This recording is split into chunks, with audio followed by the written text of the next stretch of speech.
রাসূল আকরাম সাল্লাল্লাহু আলাইহি ওয়াসাল্লাম হাদিসের মধ্যে বলছেন, আমরা পড়েছি ঈমানের ভিত্তি 7টি, কিন্তু মূল বিষয় হলো 6টি, একটার মধ্যেই আছে 2টা, সব মিলায় 7টা। রাসূল আকরাম সাল্লাল্লাহু আলাইহি ওয়াসাল্লাম বলেন, আল ঈমান আন তুমিনা বিল্লাহি ওয়া মালাইকাতিহি ওয়া কুতুবিহি ওয়া রাসূলিহি ওয়াল ইয়াউমিল আখিরি ওয়া তুমিনা বিল কদরি খাইরিহি ওয়া শাররিহি। এই বিষয়ের উপরে ঈমান আনা যে তাকদীরের ভালো মন্দ সব আল্লাহর তরফ থেকেই হয়। তাহলে জীবনে মুসিবত যত আসে কার তরফ থেকে আসে? জোরে বলেন। যত প্রকার বিপদ আসে কার তরফ থেকে আসে? জোরে বলেন। আল্লাহর তরফ থেকে বিপদ আপদ আসে, মুসিবত আসে। বিপদ আপদ মুসিবত যদি আসে, বলেন তো সাহায্যের দরকার আছে না নাই? কিন্তু আফসোস, আল্লাহ তাআলা বলে দিয়েছেন, বান্দা বিপদ আপদ মুসিবতে সাহায্য কিভাবে চাইবা। কিন্তু আফসোস, আমাদের সামনে যখন বিপদ আপদ মুসিবত চলে আসে, আমরা আল্লাহ প্রদত্ত সাহায্যের ফর্মুলাকে ফলো না করে আমরা জাগতিক পদ্ধতিগুলাকে আগে অনুসরণ করি। যেটা মাজার ভক্ত, পীর ভক্ত, ও বিপদ আসার সাথে সাথে মাজারে আগে মানত করে, ঠিক কিনা বলেন? বিপদের খবর পাওয়ার সাথে সাথে আগে মাজারে মানত করবে যে আল্লাহ আমার এই বিপদটা যদি যায়, আমি বাবার দরবারে একটা খাসি দিব, ছাগল দিব, গরু দিব। মানত আগে বাবার দরবারে করো সারা। যার টাকার মুসিবত বিপদ, যার সুদি লেনদেনের সাথে অভ্যাস আছে, দৌড় দিয়া এনজিওর কাছে গিয়া হাত পায়ে ধরবে, টাকার বিপদে পড়ছি, কিছু টাকা সুদে দেন। কিন্তু আল্লাহ তাআলা বলেন, বান্দা বিপদ আপদ মুসিবতে পড়েছো, আল্লাহ তাআলা জানায় দিয়েছেন মুমিন বিপদ আপদ মুসিবতে পড়লে কেমনে সাহায্য চাবে। আল্লাহ তাআলা বলেন, ইয়া আইয়ুহাল্লাযীনা আমানুস্তাঈনু বিস-সাবরি ওয়াস-সালাহ। আল্লাহ তাআলা বলেন, হে ঈমানদারেরা, ইস্তাঈনু আমরের সিগা। আল্লাহ তাআলা বলতেছেন, আদেশ করতেছেন, তোমরা সাহায্য চাও, আমি আল্লাহর কাছে তোমরা সাহায্য চাও। বিপদ আপদ মুসিবত যত বড় হোক না কেন, আমি আল্লাহর কাছে সাহায্য চাও। বলেন তো, আপনাদের মাননীয় এমপি মহোদয়ের কাছে কোনো ব্যক্তি যদি সাহায্যের জন্য যাইতে চায়, যখন খুশি সে কি এমপি সাহেবের কাছে যাইতে পারবে নাকি? এমপি সাহেব তো এলাকায় মাঝে মধ্যে আসেন, ঢাকায় থাকেন, কাজে ব্যস্ত থাকেন। আপনি যদি চান ডাইরেক্ট ঢাকা গিয়াও এমপি সাহেবের সাথে দেখা করতে পারবেন না। আপনাকে প্রথম আপনার এলাকার মেম্বারের সাথে লেয়াজু করতে হবে। মেম্বার আপনার আবেদন হয়তো চেয়ারম্যানের কাছে পৌঁছাবে, চেয়ারম্যান হয়তো মাননীয় এমপি মহোদয়ের পিএস এর কাছে বলবে। এই প্রসেসিং করতে করতে 1 বছর পরে গিয়ে আপনি সিরিয়াল পাইলেন। ফামান যুহজিহা আনিন নার ওয়া উদখিলাল জান্নাতা ফাকাদ ফাজ।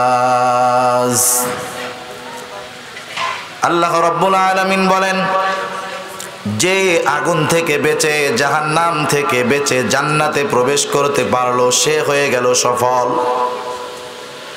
একটা মানুষ যদি পরকালে সফল হতে চায়, ওই সফলতার বীজ দুনিয়ার মধ্যেই তাকে বপন করতে হয়। যেমন একটা কৃষক যদি সে চায় 4 মাস পরে তার ঘরের মধ্যে ফসল তুলবে, এই নিয়ত করে সুন্দর একটা জমি নেওয়ার পরে সে যদি চুপচাপ ঘরের মধ্যে বসে থাকে, ওই জমিনের মধ্যে চারা না লাগায়, ওই জমিনের মধ্যে পরিষ্কার না করে, জমিনের মধ্যে চারা রোপণ না করে, বলেন তো 4 মাস ওই জমিটা তার মালিকানায় থাকলে 4 মাস পরে কি সে ঘরে ধান তুলতে পারবে নাকি? কোনোদিন সম্ভব নয়। সে যদি এই চিন্তা করে, আমি জমি কিনলাম, এই জমির মধ্যে ধান হবে, কিন্তু আমি বাড়িতে বসে থেকে 4 মাস পরে এসে ধান নিব, এটা যেমন সম্ভব নয়, অনুরূপভাবে দুনিয়ার মধ্যে যদি কেউ মেহনত না করে, সফলতার বীজ বপন না করে, আল্লাহর কসম কিয়ামতে সে সফল হতে পারবে না। একজন মুমিন সফল মুমিন কিভাবে হবে? কোরআনুল কারীমের বিভিন্ন জায়গায়, বিভিন্ন সূরায় আল্লাহ তাআলা বিভিন্ন সূত্র আমাদেরকে বর্ণনা করে দিয়েছেন। আল্লাহ তাআলা কোরআনুল কারীমের সূরা আলে ইমরানের 200 নম্বর আয়াত, আল্লাহ তাআলা বলেন, ইয়া আইয়ুহাল্লাযীনা আমানুসবিরু ওয়াসাবিরু ওয়ারাবিতু ওয়াত্তাকুল্লাহা লাআল্লাকুম তুফলিহুন। এই আয়াতের মধ্যে আল্লাহ তাআলা মুমিনদেরকে উদ্দেশ্য করে বলেন, হে মুমিনেরা, ইয়া আইয়ুহাল্লাযীনা আমানু, হে ঈমানদারেরা, তোমরা যদি সফলতা অর্জন করতে চাও, এই আয়াতের মধ্যে আল্লাহ তাআলা 4টি গুণের কথা বর্ণনা করেছেন। কয়টা গুণ? এদিকে খেয়াল দেন, কয়টা গুণ? 4টা গুণের কথা আল্লাহ তাআলা বলেছেন। 1 নাম্বার, আল্লাহ তাআলা বলেছেন, হে ঈমানদারেরা, ইসবিরু, সবর করো। এরপরে আল্লাহ তাআলা আবার বলেছেন, ওয়াসাবিরু, সবরের উপরে তোমরা অটল থাকো। 3 নম্বরে আল্লাহ তাআলা বলেছেন, ওয়ারাবিতু, সর্বদা জিহাদের জন্য প্রস্তুত থাকো। 4 নম্বর আল্লাহ তাআলা বলেছেন, ওয়াত্তাকুল্লাহ, তোমরা আল্লাহ তাআলাকে ভয় করো। এই 4টা গুণ যেই মুমিন অর্জন করতে পারবে, আল্লাহ তাআলা বলেন, লাআল্লাকুম তুফলিহুন, কেন এই 4টা গুণ তোমরা অর্জন করবে, যেন তোমরা সফল কাম হতে পারো। তার মানে মুফাসসিরিনে কেরাম বলেন, যেই মুমিনের মধ্যে এই 4টা গুণ পাওয়া যাবে, সেই মুমিন হয়ে যাবে সফল মুমিন। আমরা যদি সফল মুমিন হতে চাই, 1 নম্বর গুণ আল্লাহ তাআলা বলেন, হে মুমিন, সবর করো। 2 নম্বর গুণ, ওয়াসাবিরু, সবরের উপরে অটল থাকো। সবর এমন একটা গুণ, সবর অন্যতম বড় একটি মুমিনের ভূষণ। অনেক সময় আমরা মনে করি সবর মনে হয় শুধু বিপদ আপদ মুসিবতের ক্ষেত্রেই মনে হয় সবর করা হয়। আমার একজন গালি দিল, আমি চুপ করে থাকলাম, আমি মনে করি এটাই মনে হয় শুধু সবর। আসলে বিষয়টা এমন নয়। মুফাসসিরিনে কেরাম তাফসীরের মধ্যে উল্লেখ করেন, প্রসিদ্ধ যত তাফসীর আছে, সচরাচর আমরা যেটা চিনি মাআরিফুল কোরআন সহ যত তাফসীর আছে, প্রত্যেকটা তাফসীরের মধ্যে মুফাসসিরিনে কেরাম সবরকে 3টি শাখায় বিভক্ত করেছেন। কয়টি শাখায়? জোরে বলেন, কয়টি শাখায়? কথা বুঝতে হবে, শুধু শুনলে হবে না। কথা বুঝতে হলে চামড়ার কান শুধু ব্যবহার করলে হয় না। কথা বুঝতে হলে চামড়ার কানের সাথে হৃদয়ের একটা কান আছে, সেটাকেও ব্যবহার করতে হয়। অনেক সময় সুন্দর কথা শোনা যায়, কিন্তু হৃদয়ের কান না লাগানোর কারণে ওই কথা বোঝা যায় না। আর যে কথা বোঝা যায় না, সে কথা স্মরণ থাকে না। আমল তো বহুত দূর, এখান থেকে বাইর হওয়ার আগেই যাওয়ার সময় হুজুরের দিকে ওয়াজ সব ফেরত দিয়ে বাড়ি ফিরে যেতে হয়। সেজন্য আমরা আমাদের চামড়ার কানের সাথে অন্তরের কানটাকেও সজাগ রাখবো, ইনশাআল্লাহ। রাখা যাবে না? মাঝে মধ্যে যদি জিজ্ঞাসা করি, একটু জবাব দিবেন, কারণ এমন কিছু আবার জিজ্ঞাসা করব না যাতে আপনারা না আমি বিপদে না পড়ে যাই। এরকম বিষয় আছে না অনেক সময়? যিনি জিজ্ঞাসা করেন, যাকে জিজ্ঞাসা করা হলো, সে বিপদে পড়ে না, বরং যিনি জিজ্ঞাসা করেন তিনি বিপদে পড়ে যায়।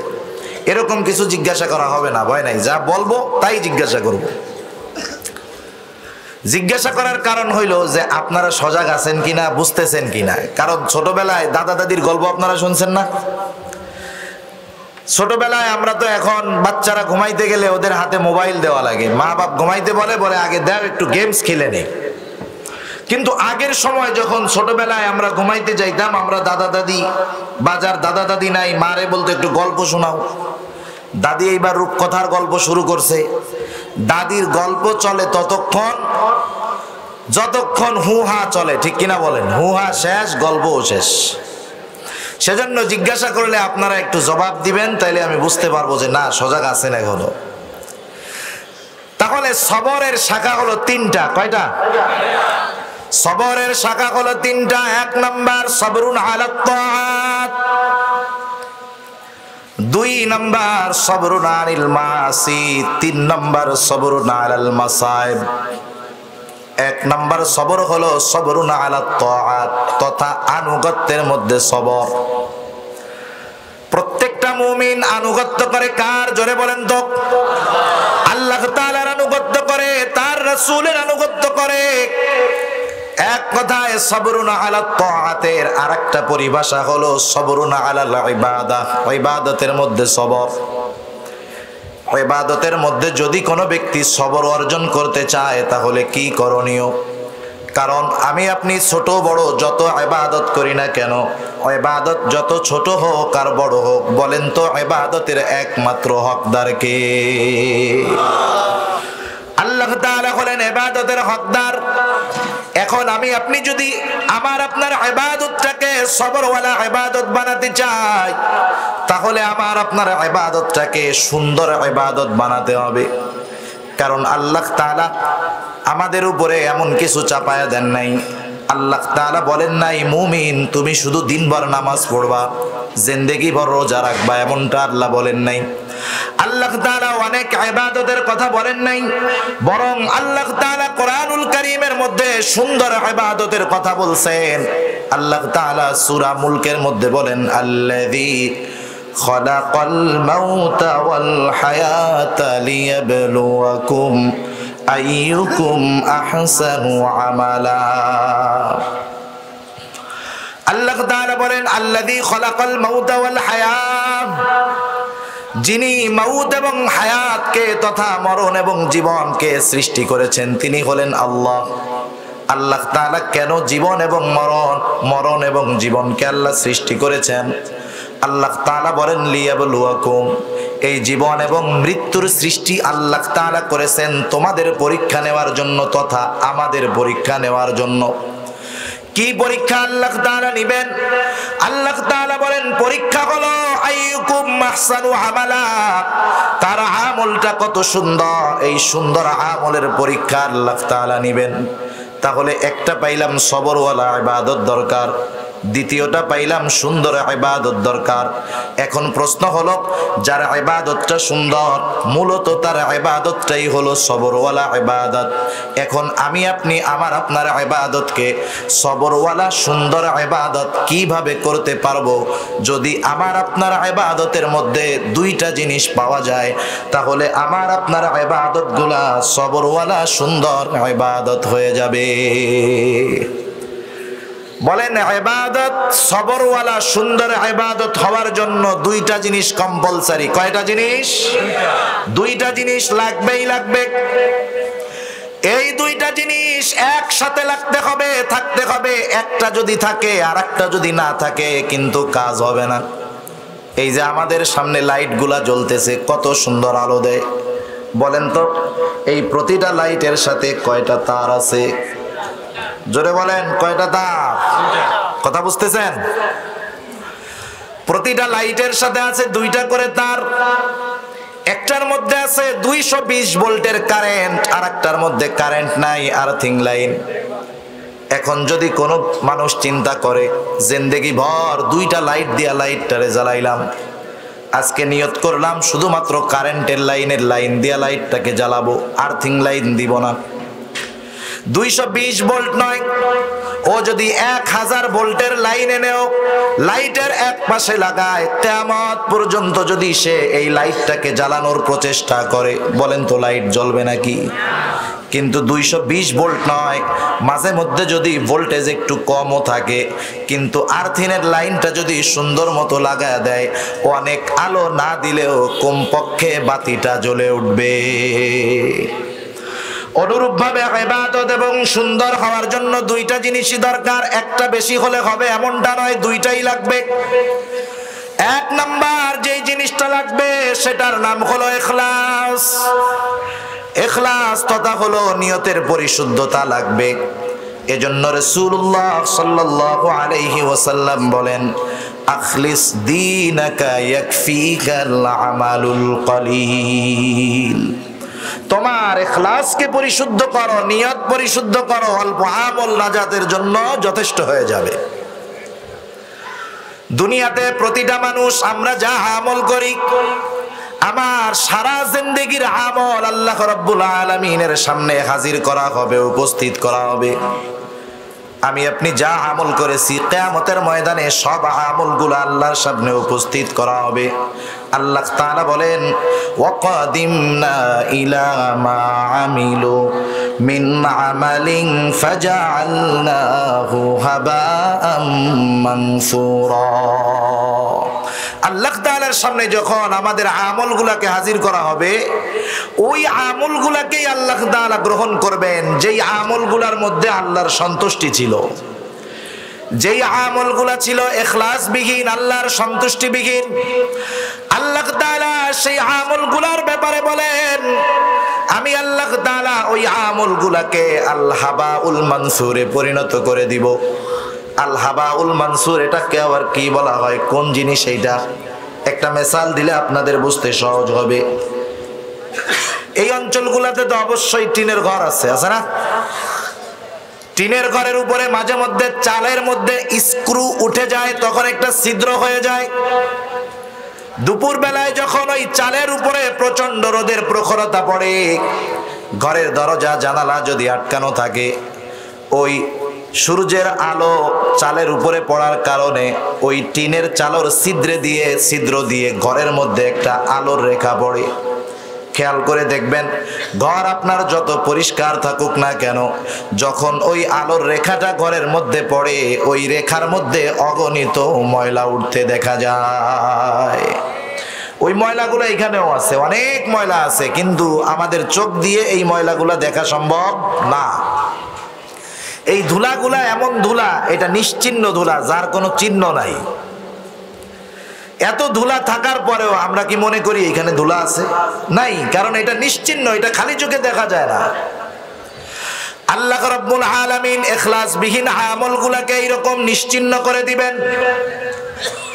কিন্তু ইখলাসবিহীন আমল, এ তো আল্লাহর হক নষ্ট করা হলো। কারণ ছোট বড় সব ইবাদতের একমাত্র হকদার হলেন আল্লাহ। ইখলাসবিহীন আমল করা মানে আল্লাহ তাআলার হক নষ্ট করে দেওয়া। দুনিয়ার মধ্যে কেমন হয়, মনে করেন একটা মানুষ 1 লক্ষ টাকার বান্ডিল নিয়ে ব্যাংকের মধ্যে গেল। ব্যাংকের মধ্যে যাওয়ার পরে সে ওই 1 লক্ষ টাকার বান্ডিলের মধ্যে 10টা জাল টাকা দিয়ে দিয়েছে। ব্যাংক কর্তৃপক্ষ টাকা গণনা করার জন্য সুন্দর মতো যখন মেশিনের মধ্যে দিয়ে দিল, বলেন তো আসল টাকার পরে যখন জাল টাকার নোটটা আসবে, ব্যাংকের মধ্যে টাকা গণনা করার যেই মেশিনটা আছে, ওই মেশিনটা জাল টাকা নির্ণয় করতে পারবে কি পারবে না? পারবে। মেশিন সিগন্যাল দিবে টাকা কিন্তু জাল। যখন 1টা টাকা জাল বাঁধলো, এইরকম করতে করতে যখন 10টা টাকা জাল পড়ে যাবে, ব্যাংকের ক্যাশিয়ার বুঝতে পারবে এটা ইচ্ছাকৃত সে করেছে, সাথে সাথে পুলিশকে ইনফরমেশন করবে, পুলিশ আইসা তাকে অ্যারেস্ট করবে। বলেন তো এই যে জাল 10টা 100 টাকার নোট, এইটা কি মালিককে আবার ফেরত দেওয়া হবে নাকি? এটা ব্যাংক কর্তৃপক্ষ পুড়ায় ফেলবে, নষ্ট করে ফেলবে, ছিঁড়ে ফেলবে। এতটুকুই শেষ নয়, জাল টাকা বহন করার কারণে ওই ব্যক্তিকে আসামির কাঠগড়ায় দাঁড়াতে হবে, শাস্তি ভোগ করতে হবে। অনুরূপভাবে ইখলাসবিহীন আমলগুলা হলো ওই জাল টাকার মতো, জাল নোটের মতো। ওতে জাল নোটও গেল, শাস্তিও পেতে হলো। ইখলাসবিহীন আমলটাও ওই রকম, যাতে ইবাদতও যাবে, আল্লাহর দরবারে শাস্তিও পেতে হবে। সেজন্য 1 নাম্বার হলো আল্লাহ তাআলার সন্তুষ্টি প্রতিটা ইবাদতের মধ্যে থাকবে। 2 নাম্বার হলো রাসূলুল্লাহ সাল্লাল্লাহু আলাইহি ওয়াসাল্লামের তরিকা তথা সুন্নাত। এই 2টা জিনিসের সমন্বয় যখন ঘটবে, আর্থিনের লাইন আর কারেন্টের লাইনের সমন্বয় যখন ঘটে, লাইট জ্বলে ওঠে, অনুরূপভাবে ইখলাস এবং সুন্নাতের সমন্বয় যখন ঘটে, ওই ইবাদতটা হয়ে যায় সুন্দর ইবাদত, আর ওই ইবাদতটাই হয়ে যায় সবরওয়ালা ইবাদত। এই পদ্ধতি অনুসরণ করলে তাহলে সবরের প্রথম প্রকার সবরুন আলাত তাআত, এই সবরুন আলাল ইবাদাহ, ইবাদতের মধ্যে সবর চলে আসবে। 2 নাম্বার হলো সবরুন আনিল মাআসি, গুনার ক্ষেত্রে সবর, পাপাচারের মধ্যেও সবর আছে। আজকে তো এমন একটা জামানার মধ্যে আমরা বসবাস করি, একটা সময় মানুষ যদি গুনাহ করতে চাইতো গুনার কাছে যাওয়া লাগতো। এখন গুনাহ করার জন্য গুনার কাছে যাওয়া লাগে না, মানুষ পকেটের মধ্যে নিয়ে গুনাহ নিয়ে ঘুরতে পারে। পকেটে গুনাহ নিয়ে নামাজ পড়ে, পকেটে গুনাহ নিয়ে রোজা রাখে, হজও করতে যায় পকেটে গুনাহ নিয়ে, ঠিক কিনা বলেন? এক সময় 20, 30, 40 বছর আগে মনে করেন একজনের মনে চাইছে যে একটা সিনেমা দেখবে। সিনেমা যখন যেখানে খুশি মন চাইলেই দেখা যাইতো না, চলে যাইতে হইতো মোল্লাহাট, নাইলে বাগেরহাট, নাইলে চলে যাওয়া লাগতো খুলনা। সপ্তাহে একদিন গিয়ে এক সিনেমা দেখে আসতো। 3 ঘন্টা সিনেমা দেখার গোনা সপ্তাহে একদিন হইতো। এক সপ্তাহে 3 ঘন্টার গোনা হইতো সিনেমা দেখার। আস্তে আস্তে এক সময় ঘরে ঘরে টেলিভিশন ব্যাটারির লাইন দিয়া বড় অ্যান্টেনা দিয়ে শুরু হলো। তখন সপ্তাহে একদিন বাড়িতে বৈশা সিনেমা দেখার গোনা করা যেত। জুমার নামাজের পরে খাওয়ার নাই দাওয়ার নাই, যার বাড়ি টিভি আছে দৌড় দিয়া পিড়া পাটি কে আগে বিছাইতে পারে, তার ফজিলত তত বেশি, ঠিক কিনা? এভাবে চললো। এক সময় আসলো কারেন্ট। আস্তে আস্তে গ্রামাঞ্চলের প্রত্যন্ত অঞ্চলে চলে আসলো স্যাটেলাইট লাইন, ডিশের লাইন। এখন আর সিনেমার গোনা সপ্তাহে একদিন না, প্রতিদিন হয়। এখন আর সিনেমার গোনা প্রতিদিন বিকালে দেখবে বা রাত্রে দেখবে এমনটা নয়, 24 ঘন্টার যখন খুশি সিনেমা দেখা যায়। তাও তো একটা ব্যাপার ছিল, গোনাটা নির্দিষ্ট একটা জায়গায় হতো। তার মানে টেলিভিশন যেই রুমে থাকতো সেই রুমেই সিনেমা দেখার গোনা করা যাইত। আর একটু প্রযুক্তির উন্নতি হলো, হাতে হাতে চলে আসলো স্মার্ট মোবাইল ফোন, প্রত্যন্ত অঞ্চলে চলে গেল ইন্টারনেটের লাইন। এখন আর গোনা করার জন্য কোনো জায়গায় যেতে হয় না, নির্দিষ্ট জায়গা লাগে না। মোবাইল ইন্টারনেটের কল্যাণে যেই জায়গায় খুশি, যখন খুশি, যা খুশি, যেভাবে খুশি, যেমন খুশি গোনা করা যায়, গোনা দেখা যায়, ঠিক না? মন চাইতেছে বাড়ির লোকজন ডিস্টার্ব করে, একবারে ধান ক্ষেতের মধ্যে যাইয়া দেখবে, কোনো বাধা আছে? দিন যত যাচ্ছে গোনা করাটা তত সহজ হইতেছে। অপরাধ প্রবণতা কমানোর জন্য কত প্রচেষ্টা গভর্নমেন্ট করতেছে। কিছু বিষয় আছে যে বিষয়গুলোর দ্বারা অপরাধ বাড়ার আলামত পাওয়া যায়। যেমন কিছুদিন পরে বাংলাদেশে পুলিশে 1 লক্ষ লোক নিয়োগ দেওয়া হবে। অনেক বেকার মানুষ আলহামদুলিল্লাহ কইতেছে, এতকাল বেকার ছিলাম, যেমনে হোক টাকা পয়সা দিয়ে পুলিশের চাকরিটা নিতে পারলে আমার বিগত পরবর্তী জীবনের কষ্টটা দূর হয়ে যাবে। কিন্তু পুলিশ বাড়া এটা কিসের আলামত? অপরাধ বাড়ার আলামত। আবার দেখেন এখন প্রায় জায়গায় সিসি ক্যামেরা লাগানো আছে। এর মানে কি, সিসি ক্যামেরা যত বেশি লাগানো হচ্ছে এর মানে অপরাধ প্রবণতা দিন যাচ্ছে তত বাড়ছে তত, সেই জন্য সিসি ক্যামেরা লাগানো। আবার কত অপরাধের শাস্তি বাড়ায় দেওয়ার পরেও অপরাধ কমতেছে না। যেমন কিছুদিন আগে আমরা আন্দোলন করে ধর্ষণের সর্বোচ্চ শাস্তি সরকারের কাছ থেকে আদায় করে নিলাম, মৃত্যুদণ্ড। ধর্ষণ করলেই যে মৃত্যুদণ্ড বিষয়টা এমন না, সর্বোচ্চ শাস্তি হবে তার মৃত্যুদণ্ড। মাননীয় আদালত চাইলে তাকে মৃত্যুদণ্ড দিতে পারে, যাবজ্জীবনও দিতে পারে, বেকসুর খালাসও দিয়ে দিতে পারে, এটা আইনের ব্যাপার। কিন্তু শাস্তিটা তো হলো সর্বোচ্চ মৃত্যুদণ্ড। বলেন তো, ধর্ষণের শাস্তি, সর্বোচ্চ শাস্তি মৃত্যুদণ্ড নির্ধারিত হওয়ার পরে বাংলাদেশে মনে হয় আর একটাও ধর্ষণের ঘটনা ঘটে নাই। ঘটছে? তাই আইনের কঠোরতা করেও ধর্ষণ অপরাধ কমানো যায় নাই। সেজন্য দুনিয়ার আইন যত কঠোর হোক, প্রযুক্তি যত বাড়ানো হোক, আইন শৃঙ্খলা বাহিনী যত বাড়ানো হোক, দিন যাবে অপরাধ তত বাড়বে। যতক্ষণ পর্যন্ত না প্রতিটা মানুষ কোরআনের ফর্মুলায়, কোরআনের আলোকে নিজেকে সুসজ্জিত না করবে, ততক্ষণ পর্যন্ত দুনিয়া থেকে অপরাধ নির্মূল হবে না।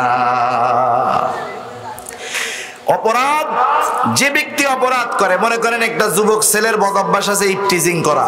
ইপটিজিং হয় না আপনাদের এদিকে? ইপটিজিং হয়, যুবকেরা ইপটিজিং করে, সবাই করে না। যেই যুবকের ইপটিজিং করা অভ্যাস, ওই যুবকের সাথে যদি ওর আব্বা থাকে, ও জিন্দেগিতে ইপটিজিং করবে? ও ওর আব্বার সামনে চিন্তা করবে আমি হলাম দুনিয়ার শ্রেষ্ঠ ফেরেশতার চরিত্রের একজন লোক। ওর বাবার সামনে ওর মতো ভদ্র ছেলে আর কেউ হতে পারে না, ও নিজেকে ওর বাবার সামনে এভাবে উপস্থাপন করবে। তাহলে সাথে বাবা থাকলে গুনাহ করবে না, অপরাধ করবে না, ইপটিজিং করবে না, বিড়ি খাবে না, সিগারেট খাবে না, গাঁজা খাবে না, ফেনসিডিল খাবে না।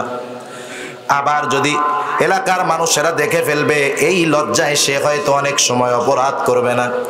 অনেক সময় অপরাধ করতে গেছে, তাকায় দেখে সিসি ক্যামেরা, আসতে সুন্দর মতো ফিরে আসবে।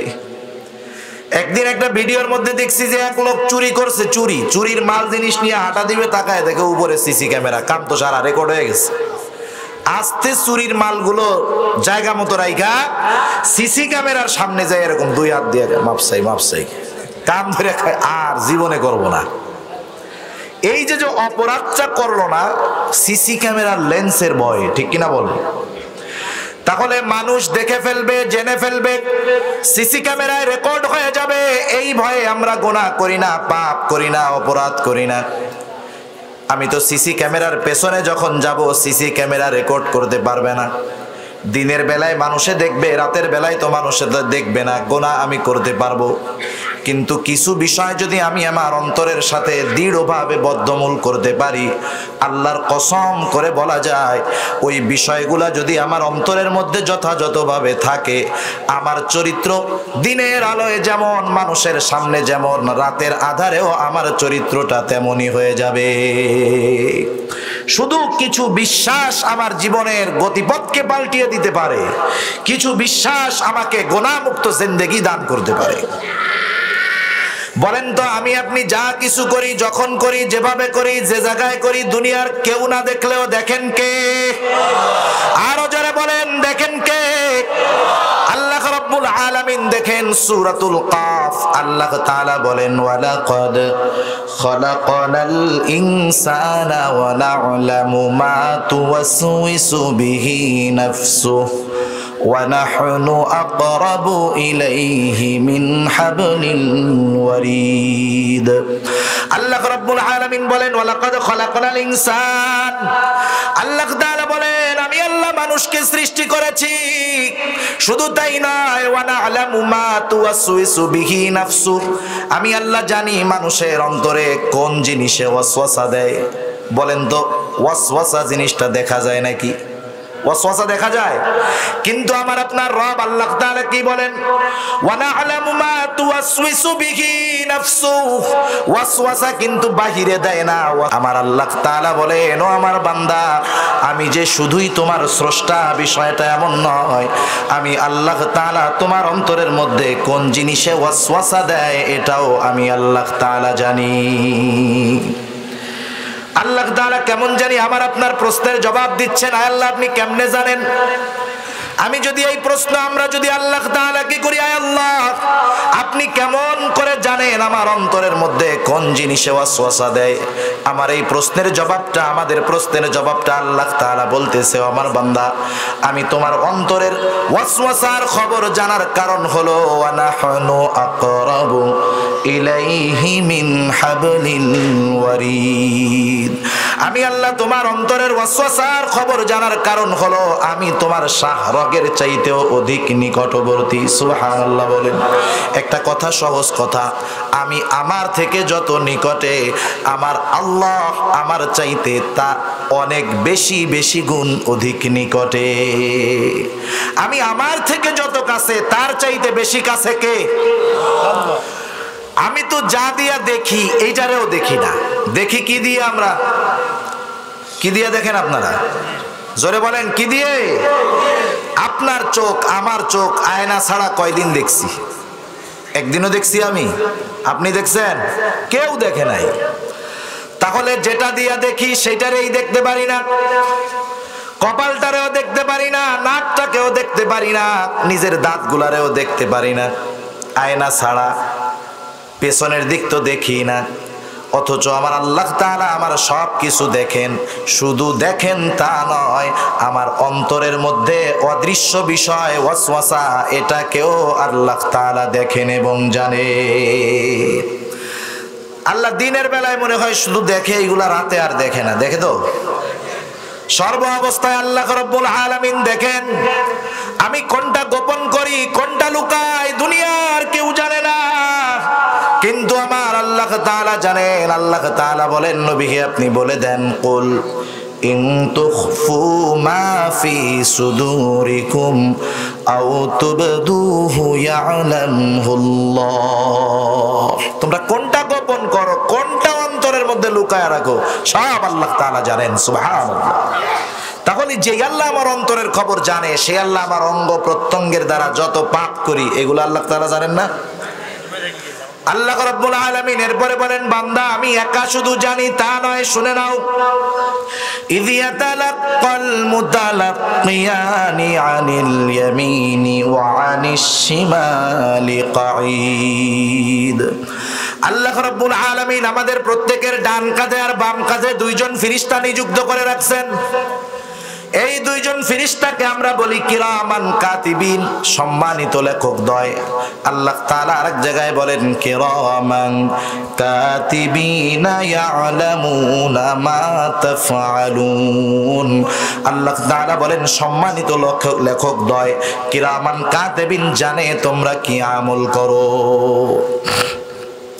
তাহলে আমাদের কর্মগুলা লিপিবদ্ধ হয়, ভালোটাও লিপিবদ্ধ হয়, মন্দটাও লিপিবদ্ধ হয়। কিরামান কাতিবিন সরকারি চাকরি করে না যে দৈনিক 8 ঘন্টা ডিউটি আর শুক্রবার শনিবার ছুটি, অন্যান্য বিশেষ দিনে ছুটি। কিরামান কাতিবিনের কি এই চাকরি নাকি? কিরামান কাতিবিন বালেগ হওয়ার পরে এই দুই ফেরেশতা দুই কাঁধে বসে যায়, একেবারে মৃত্যুর আগ পর্যন্ত তারা দুইজন বসে থাকে, একটা মুহূর্তের জন্য আলাদা হয় না।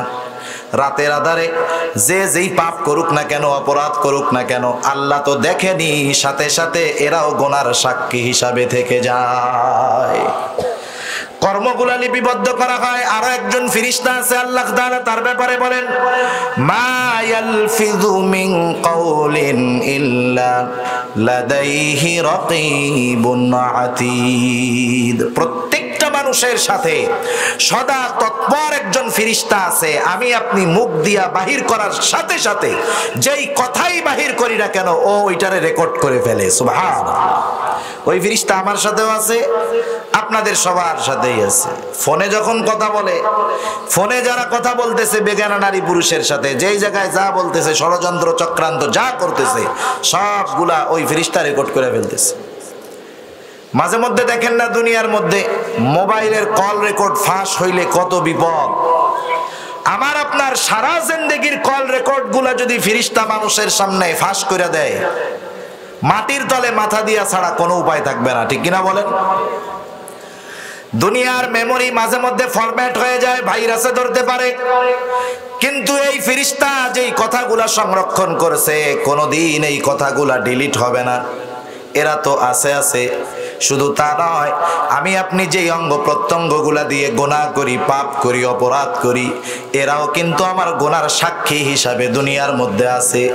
কোনো সময় মনে রাখবেন, সাক্ষী গোয়েন্দা যারা, এরা কিন্তু অপরাধ যখন সংগঠিত হয় তখন বাধা দেয় না, তখন এরা বাধা দেয় না, এরা শুধু দেখে কি করতেছে, ইনফরমেশন নিয়ে যায়। অনুরূপ ভাবে আমার আপনার অঙ্গ প্রত্যঙ্গ গুলো হলো আল্লাহ তাআলার প্রদত্ত গোয়েন্দা। দুনিয়ার মধ্যে ওরা আমাদেরকে গুনার থেকে, পাপ থেকে বাধা দিবে না, নিষেধও করবে না, ওরা চুপচাপ থাকবে। কিন্তু কিয়ামতের দিন আমার আপনার অঙ্গ প্রত্যঙ্গ গুলা আমার আপনার পক্ষে অথবা বিপক্ষে আল্লাহর দরবারে সাক্ষ্য প্রদান করবে। বিশ্বাস হয় যে এই হাত কথা বলবে? বিশ্বাস হয়? আল্লাহ তাআলা কোরআনুল কারীমের সূরা ইয়াসিনের মধ্যে বলেন আল ইয়াউমা নাখতিমু আলা আফওয়াহিহিম ওয়া তুকাল্লিমুনা আইদিহিম ওয়া তাশহাদু আরজুলুহুম বিমা কানু ইয়াকসিবুন।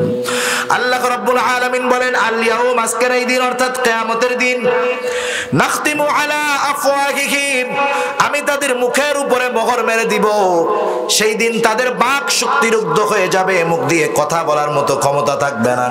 আল্লাহ তাআলা বলেন ওয়া তুকাল্লিমুনা আইদিহিম, আমার সাথে কথা বলবে তাদের হাত, ওয়া তাশহাদু আরজুলুহুম, সাক্ষী দিবে তাদের পা, বিমা কানু ইয়াকসিবুন, এই হাত এবং পা দ্বারা দুনিয়াতে তারা যা উপার্জন করেছে সব তারা আল্লাহ তাআলার কাছে বলে দিবে। এই হাত দ্বারা যত পাপ করেছি আমার এই হাত আল্লাহর কাছে বলে দিবে। পায়ের মাধ্যমে যত পাপ কাজ করেছি সব পা আল্লাহর কাছে বলে দিবে।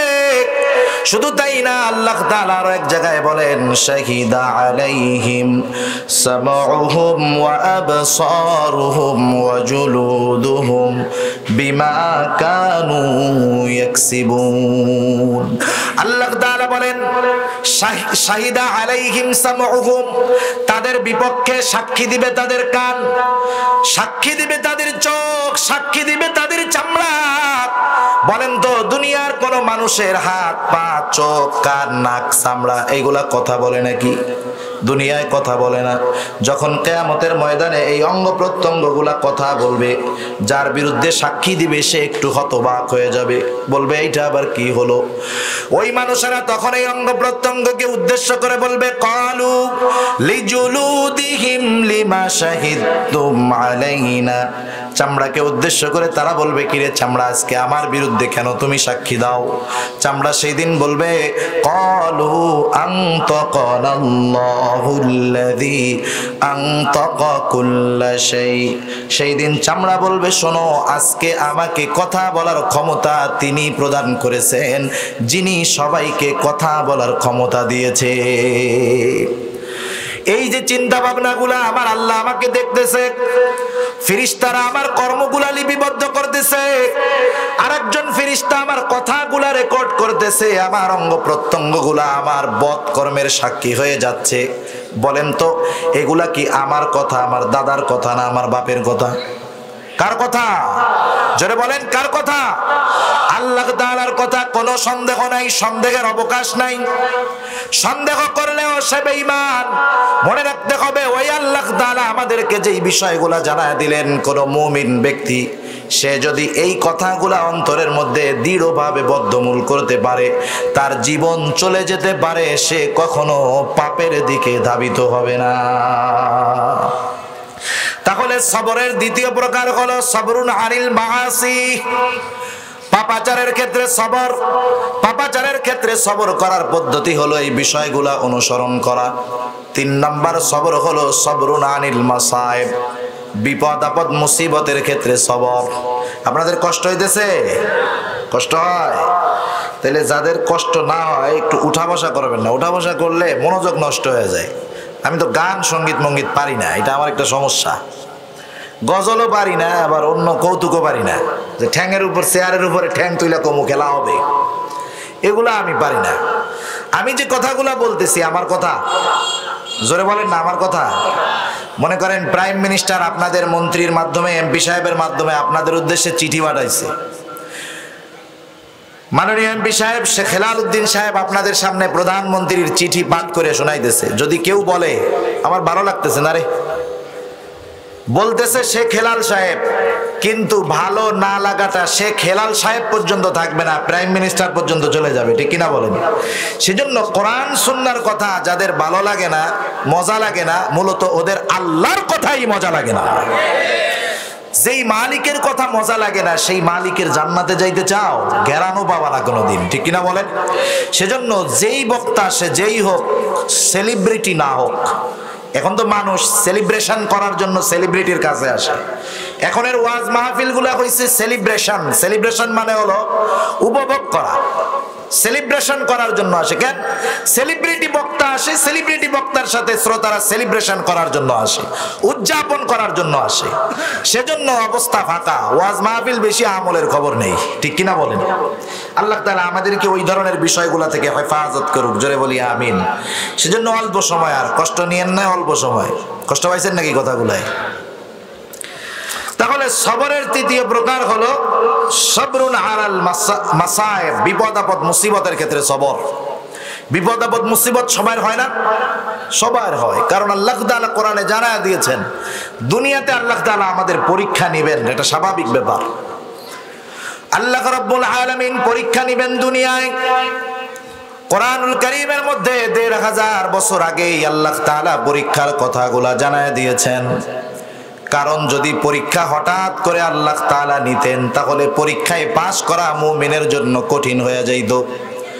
মনে করেন একটা ছেলে খুব মেধাবী, ভালো, মেধার অতুলনীয় মেধা তার, ক্লাসের ফার্স্ট বয়, এলাকার ফার্স্ট বয়, সবচাইতে ব্রিলিয়ান্ট স্টুডেন্ট।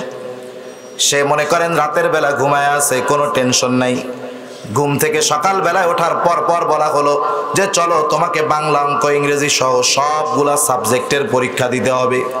বলেন তো, অপ্রস্তুত থাকার কারণে এই ছেলেটা যত মেধাবী হোক না কেন, ঘুম থেকে ওঠার সাথে সাথে প্রস্তুতিবিহীন সে যদি পরীক্ষাগুলা দিতে চায়, পাস করার চাইতে ফেল করার সম্ভাবনাটাই বেশি। সেজন্য আল্লাহ রাব্বুল আলামিন বান্দার উপরে ইহসান করেছেন, দয়া করেছেন। হঠাৎ করে পরীক্ষা আল্লাহ তাআলা নেন না, বরং পরীক্ষার জন্য আল্লাহ তাআলা আগের থেকেই সাইরেন বাজায় দিয়েছেন, সতর্ক করে দিয়েছেন, বান্দা দুনিয়াতে আমি আল্লাহ তাআলা তোমাকে বিভিন্ন পদ্ধতিতে পরীক্ষা নিব। ওই পরীক্ষাগুলা যখন তোমার সামনে চলে আসবে বান্দা তুমি হতাশ হবা না, বরং ওই পরীক্ষায় অংশগ্রহণ করার জন্য পূর্ব থেকেই বান্দা তুমি তোমার প্রস্তুতি নিয়ে রাখবা। আল্লাহ তাআলা পরীক্ষা নিবেন, দুনিয়ার মধ্যে বিপদ আপদ মুসিবত দিয়ে পরীক্ষা নিবেন। পরীক্ষাগুলা কোন কোন পদ্ধতির হতে পারে সেই আয়াতগুলা আমি আপনাদের খেদমতে তিলাওয়াত করেছিলাম। আল্লাহ তাআলা বলেন, ওয়ালা নাবলুওয়ান্নাকুম বিশাইইম মিনাল খাউফি ওয়াল জু'i ওয়া নাকসিম মিনাল আমওয়াল ওয়াল আনফুসি ওয়াস সামারাত। আল্লাহ রাব্বুল আলামিন বলেন, ওয়ালা নাবলুওয়ান্নাকুম, অবশ্যই আমি তোমাদের পরীক্ষা নিব। পরীক্ষাগুলো কোন পদ্ধতিতে হবে? আল্লাহ তাআলা বলেন, বিশাইইম মিনাল খাউফ, ভয়ের মাধ্যমে আল্লাহ তাআলা পরীক্ষা নিবেন। মাঝে মধ্যে শত্রুর ভয় দিয়ে আল্লাহ তাআলা আমাদের পরীক্ষা নিবেন। আমি এই আয়াতগুলার শব্দগুলার ব্যাখ্যার মধ্যে যাব না, অল্প সময়। বিভিন্ন প্রকারের ভয় দিয়ে আল্লাহ তাআলা মুমিনের পরীক্ষা নিবে। ওয়াল জু, ক্ষুধার দ্বারা তথা অভাবের দ্বারা আল্লাহ তাআলা পরীক্ষা নিবেন। আমাদের জিন্দেগিতে প্রায় প্রতিটা মানুষেরই জীবনে কম বেশি অভাব অনটন আসে কি আসে না? এটাও আল্লাহ তাআলার পক্ষ থেকে পরীক্ষা। ক্ষুধার মাধ্যমে আল্লাহ তাআলা পরীক্ষা নিবেন। ওয়াল আনফুস ওয়া নাকসিম মিনাল আমওয়াল, মালের নোকসানের মাধ্যমে আল্লাহ তাআলা পরীক্ষা নিবেন। সম্পদ হারায় যাবে, টাকা হারায় যাবে, টাকা চোর ছিনতাই করে নিয়ে যাবে, ডাকাত ডাকাতি করে নিয়ে যাবে, ব্যবসার মালের মধ্যে লস হবে। আল্লাহ তাআলা বলেন, ওয়া নাকসিম মিনাল আমওয়াল, মালের ক্ষতির মাধ্যমে আল্লাহ তাআলা পরীক্ষা নেবেন। ওয়াল আনফুস, জীবনের ক্ষতির মাধ্যমে আল্লাহ তাআলা পরীক্ষা নেবেন।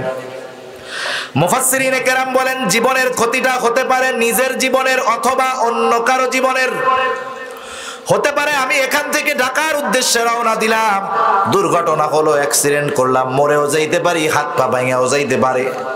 যে অবস্থায় হোক না কেন এটাও আল্লাহ তাআলার পরীক্ষা। হতে পারে বাবার সামনে তার কলিজার টুকরা সন্তান মারা গেল, মায়ের সামনে তার কলিজার টুকরা সন্তান মারা গেল, এটাও হতে পারে জানের পরীক্ষা।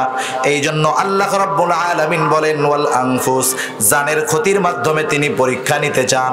এরপরে আল্লাহ তাআলা বলেন, ওয়াস সামারাত, ফসলের ক্ষতির মাধ্যমে আমি আল্লাহ তাআলা পরীক্ষা নিব। তাহলে এই যে বিষয়গুলা পেছনে গেল, পাঁচটা বিষয়, বলেন তো এই প্রত্যেকটা বিষয় বিপদ আপদ মুসিবত কিনা? বিপদ আপদ মুসিবত না? মুসিবত। বলেন তো এই বিপদ আপদ মুসিবত গুলা কার তরফ থেকে আসলো? জোরে বলেন। কারণ আমার তাকদীরের, আমার জিন্দেগীর যত ভালো মন্দ আছে, কল্যাণ অকল্যাণ আছে, সব আল্লাহর তরফ থেকে আসে। এটা হলো ঈমানের মৌলিক ভিত্তিগুলোর একটা ভিত্তি। আমরা ছোটবেলায় মক্তবে পড়েছি, রাসূল আকরাম সাল্লাল্লাহু আলাইহি ওয়াসাল্লাম হাদিসের মধ্যে বলছেন, আমরা পড়েছি ঈমানের ভিত্তি 7টি, কিন্তু মূল বিষয় হলো 6টি। একটার মধ্যেই আছে 2টা, সব মিলায় 7টা। রাসূল আকরাম সাল্লাল্লাহু আলাইহি ওয়াসাল্লাম বলেন, আল ঈমান আন তুমিনা বিল্লাহি ওয়া মালাইকাতিহি ওয়া কুতুবিহি ওয়া রাসূলিহি ওয়াল ইয়াউমিল আখিরি ওয়া তুমিনা বিল কদরি খাইরিহি ওয়া শাররিহি। এই বিষয়ের উপরে ঈমান আনা যে তাকদীরের ভালো মন্দ সব আল্লাহর তরফ থেকেই হয়। তাহলে জীবনে মুসিবত যত আসে কার তরফ থেকে আসে? জোরে বলেন। যত প্রকার বিপদ আসে কার তরফ থেকে আসে? জোরে বলেন। আল্লাহর তরফ থেকে বিপদ আপদ আসে, মুসিবত আসে। বিপদ আপদ মুসিবত যদি আসে, বলেন তো সাহায্যের দরকার আছে না নাই? কিন্তু আফসোস, আল্লাহ তাআলা বলে দিয়েছেন, বান্দা বিপদ আপদ মুসিবতে সাহায্য কিভাবে চাইবা। কিন্তু আফসোস, আমাদের সামনে যখন বিপদ আপদ মুসিবত চলে আসে, আমরা আল্লাহ প্রদত্ত সাহায্যের ফর্মুলাকে ফলো না করে আমরা জাগতিক পদ্ধতিগুলাকে আগে অনুসরণ করি।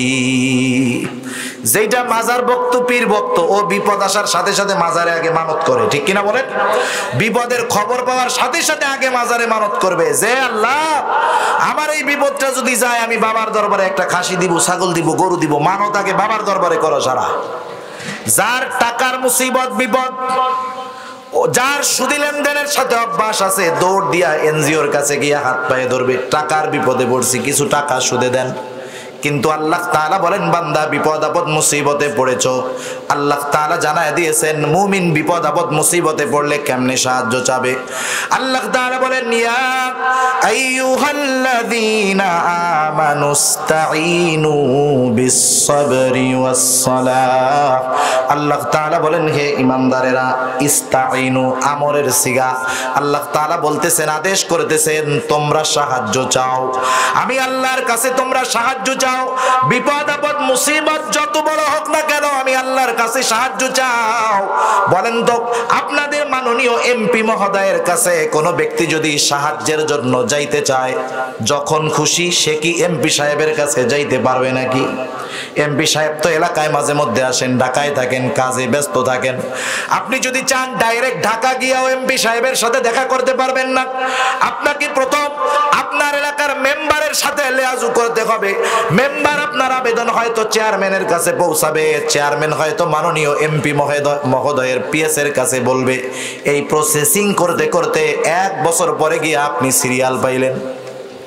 কষ্ট করে ঢাকা গেলেন, এমপি মহোদয়ের রুমে ঢোকার সময় পিয়ন বইলা দিছে টাইম কিন্তু 2 মিনিট, 2 মিনিটের মধ্যে সব কথা শেষ করবা।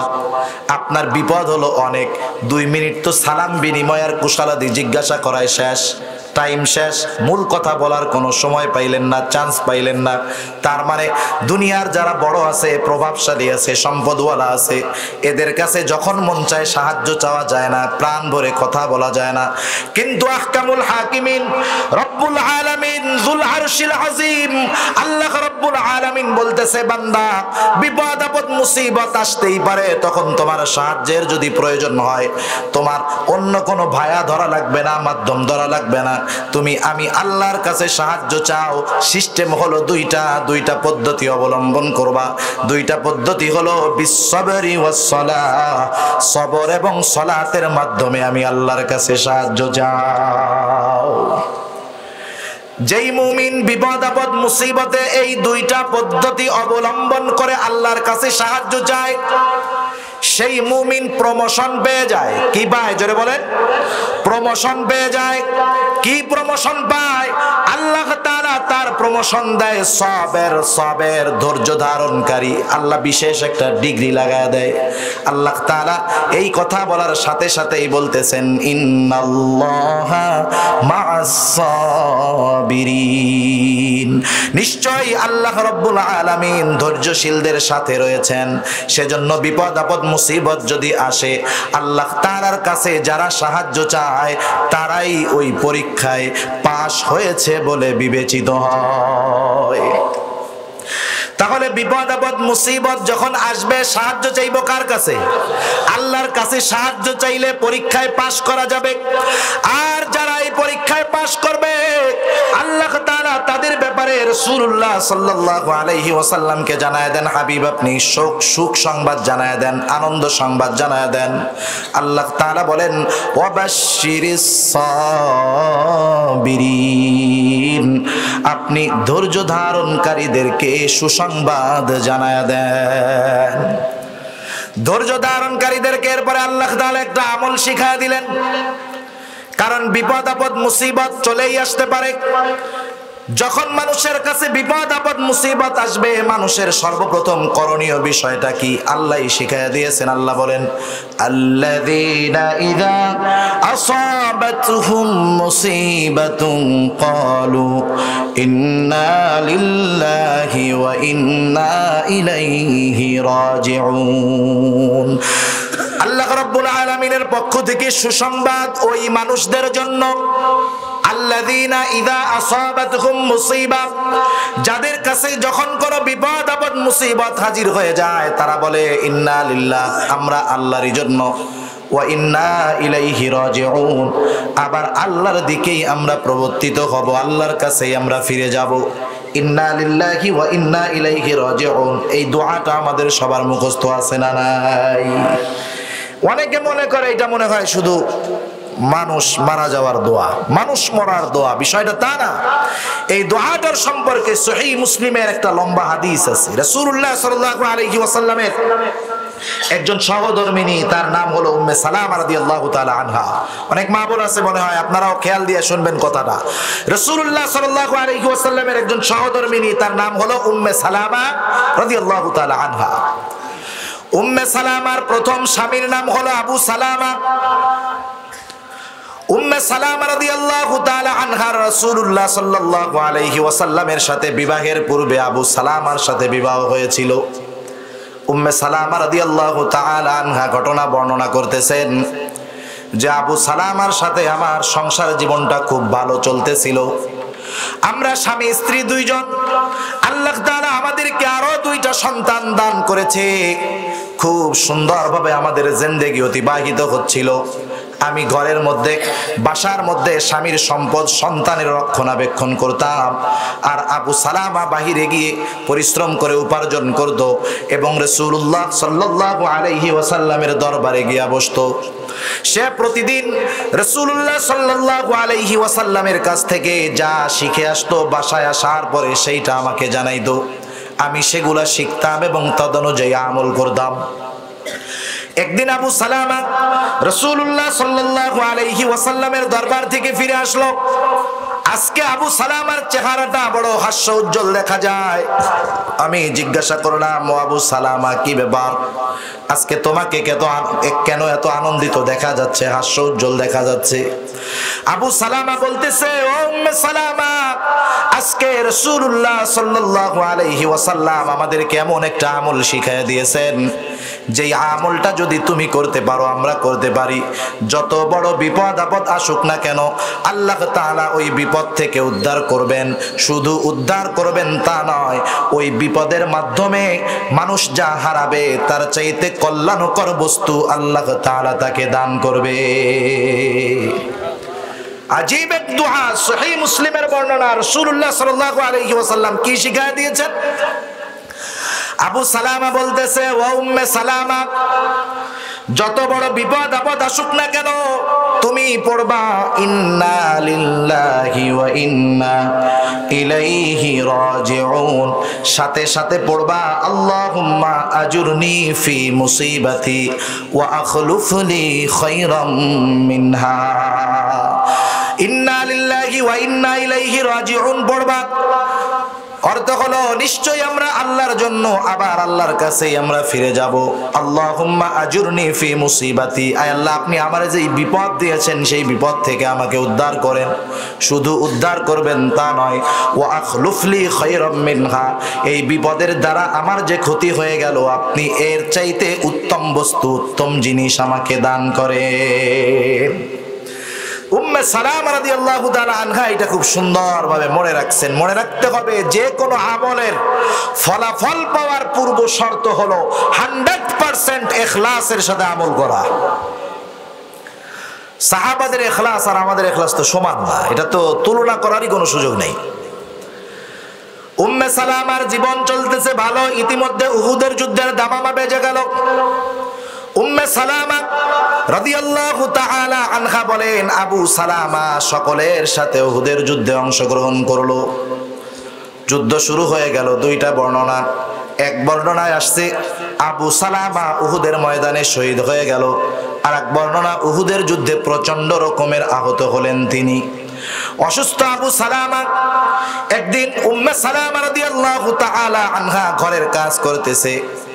হঠাৎ একটা লোক দৌড় দিয়ে আইসা খবর দিল, ও উম্মে সালামা, তোমার স্বামী আবু সালামা আর এই দুনিয়াতে নাই।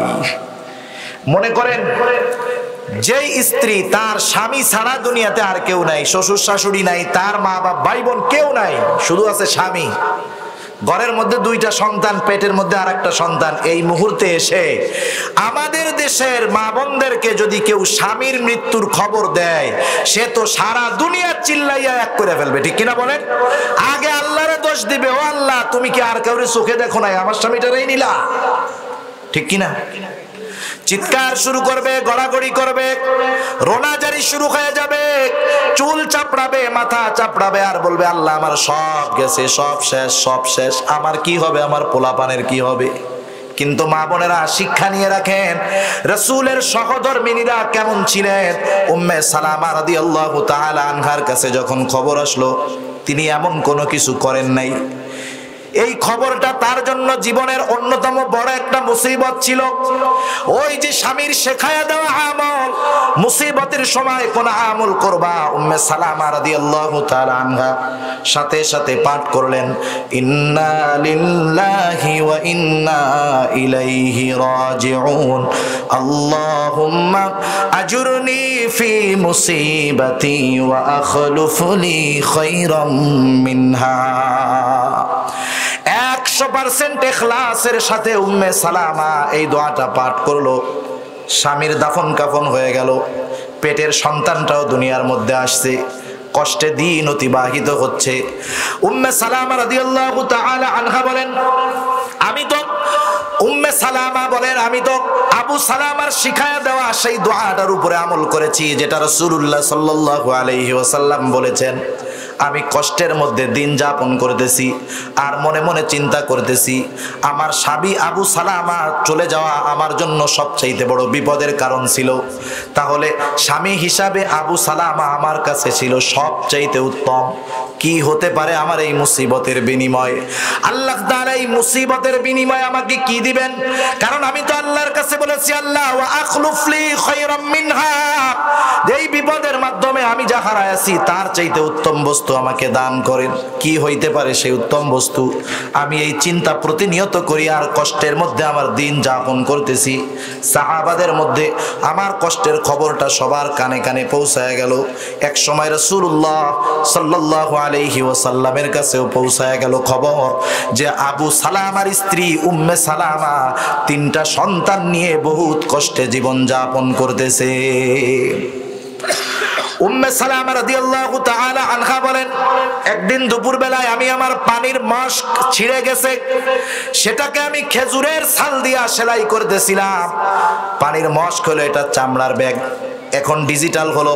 অনেক মুরব্বীর শরীরের মধ্যে ব্যথা হয়, পার মধ্যে হাঁটুর মধ্যে। জিজ্ঞাসা করা শুরু করলেন, আমি আমার সব কষ্টের কথা রাহমাতুল লিল আলামিনের কাছে বর্ণনা করলাম, নবীজির কাছে বললাম। কথাবার্তা শেষ। এবার রাসূল সাল্লাল্লাহু আলাইহি ওয়াসাল্লাম আমাকে বিবাহের প্রস্তাব দিয়ে দিলেন। আল্লাহর রাসূল উম্মে সালামা রাদিয়াল্লাহু তাআলা আনহাকে বিবাহের প্রস্তাব দিলেন। উম্মে সালামা রাদিয়াল্লাহু তাআলা আনহা চিন্তা করতেছেন, আল্লাহর নবী বিবাহের প্রস্তাব দিয়েছে, বলেন তো এই প্রস্তাব কি সরাসরি প্রত্যাখ্যান করা যায় নাকি? আবার প্রস্তাব দেওয়ার সাথে সাথে যদি কয়ে বসে হ্যাঁ আমি বিয়ে রাজি রাজি রাজি, তাহলে তো লজ্জাশীলতার বিষয়টা থাকলো না। একটা জামানা তো গেছে যখন বিবাহের কথা শুনলে মেয়েরা লজ্জায় মাথাটা গুঁজা ফেলত, আর এই জামানায় পোলারে অপহরণ করে নিয়ে বিবাহ করে। চিন্তা করছেন? যেই যুবকদের চেহারা সুন্দর, তোমরা একটু সতর্ক থাকো, বেশি রাত্রে বাইরে থাকবা না, সাবধান। দিনের বেলাও নিরাপদ না, অপহরণ কিন্তু দিনের বেলাই হয়েছে। যুবককে অপহরণ করে যুবতী নিয়ে বিবাহ করছে, এটা তো 10 বছর আগেও আমরা কল্পনা করি নাই, ঠিক কিনা বলেন? উম্মে সালামা রাদিয়াল্লাহু তাআলা আনহা কত সুন্দর জ্ঞান গরিমা, চিন্তা করেন আল্লাহর নবীর প্রস্তাবের ব্যাপারে সরাসরি মেয়ে মানুষ হাও বলেন নাই, নাও বলেন নাই। উম্মে সালামা রাদিয়াল্লাহু তাআলা আনহা 3টা বিষয় আল্লাহর নবীর সামনে তুলে ধরলেন। কয়টা বিষয়? 1 নম্বরে বললেন, ইয়া রাসূলুল্লাহ, আল্লাহর নবী বিবাহের প্রস্তাব দিয়েছে যে আমি তোমাকে বিবাহ করতে চাই। আর উম্মে সালামা বলতেছে, ইয়া রাসূলুল্লাহ, আমি তো অনেক লজ্জাশীলা একজন মেয়ে, হতে পারে আমার এই অতি লজ্জা আপনার জন্য কষ্টের কারণ হয়ে যাবে। দ্বিতীয় বিষয় হলো, ইয়া রাসূলুল্লাহ, আমার তো অনেক বয়স হয়ে গেছে। তৃতীয় বিষয় হলো, আমার 3টা সন্তান রয়েছে, আমার বিবাহের পরে আমার সন্তানগুলার কি হবে? রাসূল আকরাম সাল্লাল্লাহু আলাইহি ওয়াসাল্লাম উম্মে সালামা রাদিয়াল্লাহু তাআলা আনহা এই 3টা বিষয়ের ব্যাপারে বললেন, ও উম্মে সালামা, আমি আল্লাহর কাছে দোয়া করব, আল্লাহ তাআলা তোমার ওই অতি লজ্জাশীলতাকে স্বাভাবিক করে দিবেন, কোনো অসুবিধা নেই। দ্বিতীয়ত, তুমি বলেছো তোমার বয়স অনেক হয়ে গেছে, আমারও তো বয়স হয়ে গেছে 55 বছর, সুতরাং বয়স 10টা কোনো ফ্যাক্টর না, কোনো ব্যাপার না। তৃতীয় বিষয় বলেছ তোমার বিবাহের পরে তোমার 3টা সন্তানের কি হবে। ও উম্মে সালামা, তোমার কোনো চিন্তা নাই, তোমার এই 3টা সন্তান এগুলা আমারও তো সন্তান, তোমার কোনো চিন্তা নাই।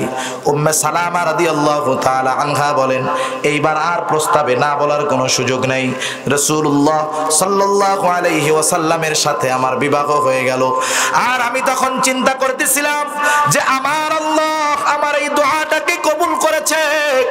আমার স্বামী আবু সালামা যখন মারা গেল, এর চাইতে বড় মুসিবত, বড় বিপদ আর আমার জন্য কোনো কিছুই ছিল না।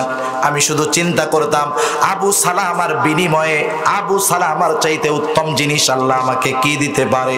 আমার আল্লাহ আমার দোয়া শুধু কবুল করেন নাই, কবুল করার মতো করেছে। আমার স্বামী আবু সালামাকে আমি হারিয়েছি, কিন্তু স্বামী হিসাবে আল্লাহ তাআলা আমাকে এমন মানুষ দান করেছে যার মতো মানুষ আসমানের নিচে আর জমিনের উপরে কোনোদিন ছিল না। দুনিয়ার সর্বশ্রেষ্ঠ স্বামী আল্লাহ তাআলা আমাকে দান করেছে। সেই জন্য মুমিন আমরা বিপদ আপদ মুসিবতে পড়তেই পারি, স্বাভাবিক। বিপদ আপদ মুসিবতে পড়লে এই সুন্নাহ তরিকার আমলগুলা করব। এই পদ্ধতির আমলগুলা যারা করে তাদের ব্যাপারেও আল্লাহ 3টা আনন্দের সংবাদ দিয়েছে। কয়টা আনন্দের সংবাদ? আল্লাহ তাআলা বলেন যেই মানুষগুলা বিপদ আপদ মুসিবতে ধৈর্য ধারণ করে তাদেরকে জান্নাতের সুসংবাদের পাশাপাশি আল্লাহ তাআলা দোয়া শিখায়া দিলেন। এখন এই বিষয়ের উপরে যারা আমল করে তাদের ব্যাপারে আল্লাহ বলেন, উলাইকা আলাইহিম সালাওয়াতুম মির রাব্বিহিম ওয়া রাহমাহ ওয়া উলাইকা হুমুল মুহতাদুন। 3টা বিষয়, এমন 3টা বিষয় প্রতিটা মুমিনের দুনিয়াতেই প্রয়োজন। 1 নাম্বার বলেন আল্লাহ তাআলা ওই যারা ধৈর্য ধারণকারী মুমিন তাদের ব্যাপারে আল্লাহ বলেন, উলাইকা আলাইহিম সালাওয়াতুম মির রাব্বিহিম ওয়া রাহমাহ। ওই মানুষগুলোর উপরে তাদের রবের পক্ষ থেকে আছে বিশেষ অনুগ্রহ, সালাত, বিশেষ অনুগ্রহ। মুফাসসিরিনে কেরাম বলেন এই বিশেষ অনুগ্রহের দ্বারা উদ্দেশ্য হলো মাগফিরাহ তথা ক্ষমা। তার মানে ধৈর্যশীল বান্দা যারা তাদেরকে ক্ষমা করবেন কে। এরপরে আল্লাহ তাআলা বলেন শুধু তাই নয়, তাদের জন্য আছে রহমত, আল্লাহ তাআলার পক্ষ থেকে বিশেষ দয়া, বিশেষ রহমত। আর ওই গুণে গুণান্বিত মানুষ যারা বিপদ আপদ মুসিবতে ধৈর্য ধারণ করে, আল্লাহ প্রদত্ত পদ্ধতিগুলো অবলম্বন করে, রাসূল প্রদর্শিত পথগুলো অবলম্বন করে, আল্লাহ তাআলা বলেন তারা কেমন মানুষ জানো? উলাইকা হুমুল মুহতাদুন। ওই মানুষগুলাই সৎ পথ প্রাপ্ত মানুষ, ওই মানুষগুলাই সিরাতে মুস্তাকিমের পথিক। তাহলে দেখুন সবর কত দামি একটি গুণ, সবর কত দামি একটি গুণ। এই সবরের গুণে যেই মানুষ গুণান্বিত হবে তার উপরে আল্লাহ তাআলার বিশেষ রহমত থাকবে, ক্ষমা থাকবে, আল্লাহর পক্ষ থেকে সার্টিফিকেট পাওয়ার মতো অবস্থা যে তারা সৎ পথে আছে। আল্লাহ তাআলা আমাদের সবাইকে এই সবরের গুণে গুণান্বিত হওয়ার তৌফিক দান করুক। সবাই বলি আমিন। ওয়া আখিরু দাওয়ানা আলহামদুলিল্লাহি রাব্বিল আলামিন। আসসালামু আলাইকুম ওয়া রাহমাতুল্লাহি ওয়া বারাকাতুহু।